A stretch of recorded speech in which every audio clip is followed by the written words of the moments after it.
सभी भक्तजनों को राधे राधे। कथा शुरू करने से पहले एक छोटी सी रिक्वेस्ट, अगर आपने मेरे चैनल को अभी तक सब्सक्राइब नहीं किया है तो प्लीज इसे सब्सक्राइब करें और वीडियो को ज्यादा से ज्यादा शेयर करें ताकि और लोग भी इस पुण्य कथा को सुनकर इसका लाभ ले सकें। अगर आप पाठ या जाप की कोई धार्मिक किताब, पूजा या पाठ का किसी भी तरह का कोई सामान या शादी ब्याह की जरूरतों का कोई सामान खरीदना चाहते हैं तो नीचे डिस्क्रिप्शन में दिए हुए अमेज़न स्टोर के लिंक पर जाकर खरीद सकते हैं। अगर आप चैनल की मेंबरशिप लेना चाहते हैं तो वीडियो के नीचे दिए गए ज्वाइन बटन पर जाकर ले सकते हैं।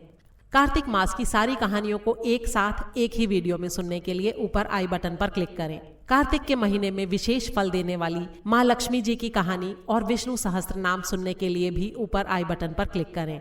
तो शुरू करते हैं आज की कथा। कार्तिक मास महात्म्य 16वां अध्याय। इतनी कथा सुनाने के पश्चात नारद जी ने कहा, हे राजा पृथु, अब मैं आपको भगवान के मंदिर में दीपदान करने और मार्जन यानी झाड़ू लगाने का महात्म्य सुनाता हूँ, जो एक समय मुझे ब्रह्मा जी ने बताया था।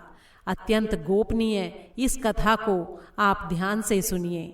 बात अत्यंत प्राचीन काल की है। चंद्रवंश में जयध्वज नाम का एक बड़ा ही प्रतापी और भगवान का भक्त राजा राज्य करता था।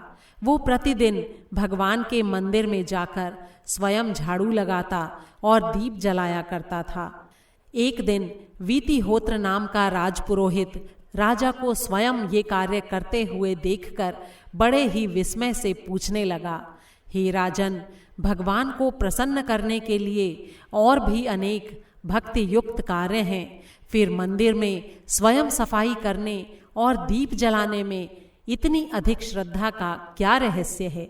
राजा ने हाथ जोड़कर बड़े ही विनम्र भाव से कहा, हे महाराज, इस संबंध में मेरे पिछले जन्म का एक बड़ा ही विस्मयकारी इतिहास है, जो भगवत कृपा से इस जन्म में भी मुझे पूरी तरह याद है।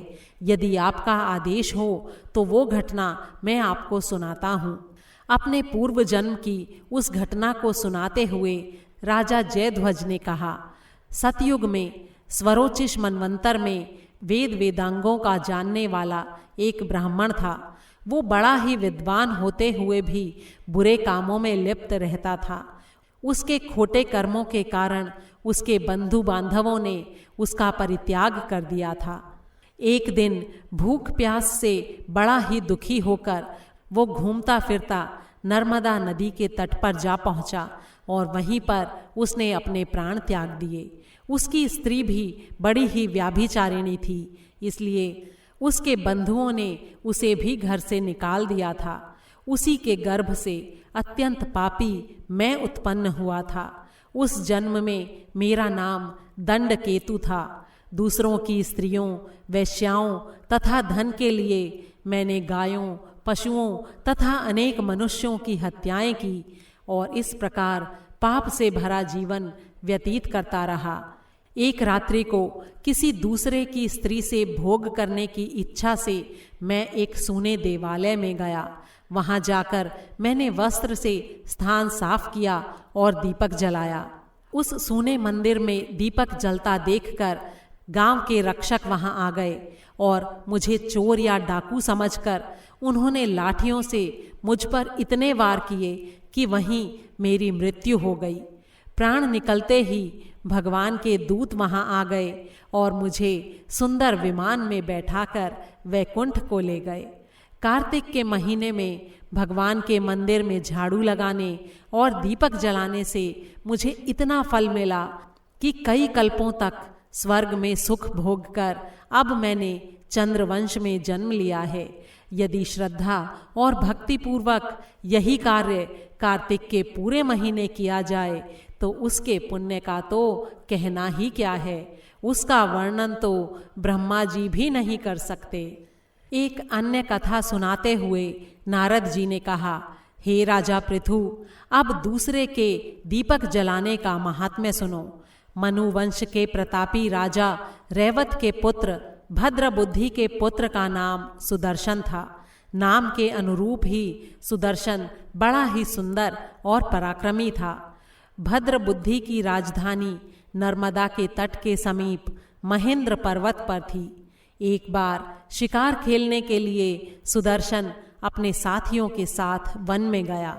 घूमते फिरते उसने नदी के उस पार एक सुंदर कन्या को देखा तो अपने साथियों को वहीं छोड़कर घोड़े पर सवार होकर वो तुरंत नदी के उस पार जा पहुंचा। वहां पर उस रूपवती कन्या को देखकर सुदर्शन उस पर मोहित हो गया। कन्या भी उस अत्यंत सुंदर, बलशाली और वीर पुरुष को देखकर लज्जा को प्राप्त हुई। सुदर्शन ने शालीनता पूर्वक उस कन्या से उसका परिचय पूछा। तब उस कन्या ने बतलाया कि वो गौड़ राजा की पुत्री है और उसका नाम मदनालसा है। अपनी सखियों के साथ क्रीड़ा करने के लिए वो यहाँ पर आई है। इसके बाद उन दोनों ने स्वेच्छापूर्वक गंधर्व रीति से वहीं पर अपना विवाह कर लिया और कुछ समय तक नर्मदा नदी के तट पर विहार करते रहे। फिर अपने घर पर आकर वे दोनों आनंद पूर्वक रहने लगे। कुछ समय बाद राजा भद्रबुद्धि अपने पुत्र सुदर्शन को राज्य सौंपकर स्वयं वन में चले गए। राजा बनने के बाद सुदर्शन बड़ी ही कुशलता पूर्वक राजकाज चलाने लगा। रानी मदनालसा सदा अपने पति को विष्णु भगवान की पूजा आराधना करने का उपदेश करती रहती थी। इस प्रकार वे दोनों ही भगवान के अनन्य भक्त बन गए। राजा सुदर्शन ने रानी की प्रेरणा से भगवान का एक सोने का मंदिर बनवाया। वे दोनों ही उसमें प्रतिदिन भगवान का पूजन और कार्तिक मास में दीपदान किया करते थे। एक दिन रानी मंदिर में दीप जला रही थी कि उसी समय राजा ने उसे बुलाया, परंतु दीप जलाकर आने में रानी को देर लग गई।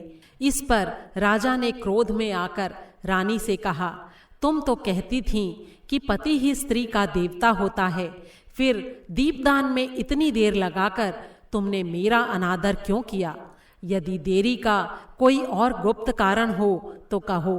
तब सती साध्वी मदनालसा बड़े ही स्नेहयुक्त वचनों से बोली, हे महाराज, मैं आपको दीपदान का महत्व बताती हूँ। आप ध्यानपूर्वक मेरे वचनों को सुनिए। अपने पिछले जन्म की कहानी सुनाते हुए रानी ने कहा, अपने पिछले जन्म में मैं एक चूहिया थी। गोदावरी के तट पर एक मंदिर में मैं रहती थी। एक दिन भगवान के मंदिर में रात्रि को जलता हुआ दीपक बत्ती छोटी होने के कारण बुझने लगा। मैंने घी खाने के लोभ से बत्ती को मुंह से पकड़कर उठा लिया। मेरे ऐसा करने से दीपक की लौ तेज हो गई, लेकिन साथ ही मेरा मुंह भी जल गया। इससे मैं मृत्यु को प्राप्त हुई। क्योंकि रात के समय भगवान का दीपक प्रज्वलित करते हुए मेरी मृत्यु हुई थी, इस कारण मैंने ऐसा सुंदर रूप पाया और आपकी रानी बनी। यदि कोई श्रद्धापूर्वक भगवान के मंदिर में दीपदान करता है तो उसके फल का तो कहना ही क्या है।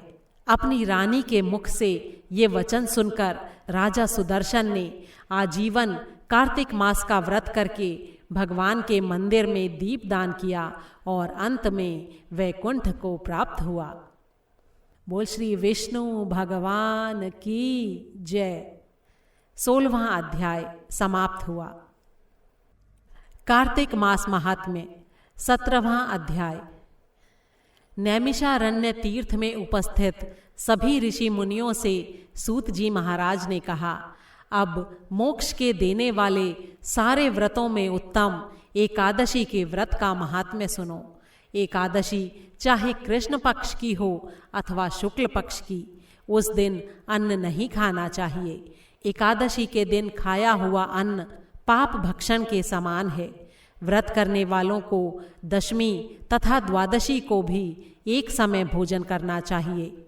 नारद जी द्वारा महाराज पृथु को सुनाई हुई कथा सुनाते हुए सूत जी ने कहा, गंगा के समान तीर्थ नहीं, माता के समान गुरु नहीं, विष्णु के समान देव नहीं, अन्न ना खाने के समान तप नहीं और शांति के समान संसार में कोई सुख नहीं है।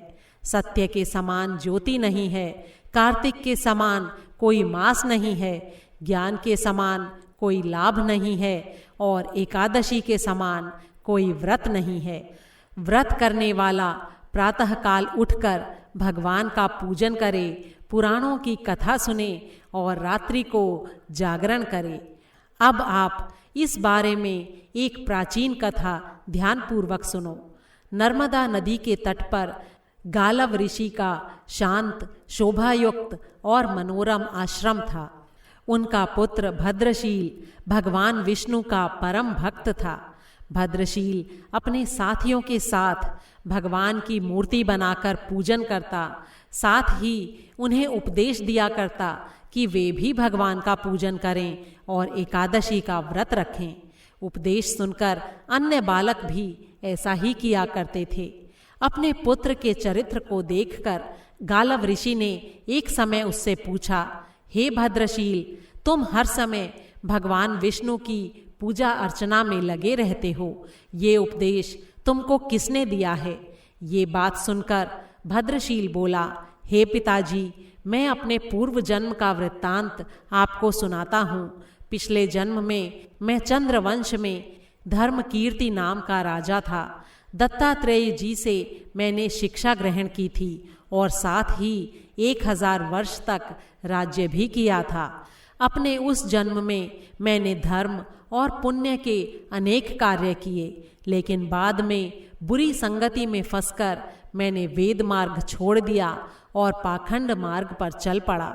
मेरे दुराचारों को देखकर मेरी प्रजा भी पाप कार्य करने लगी।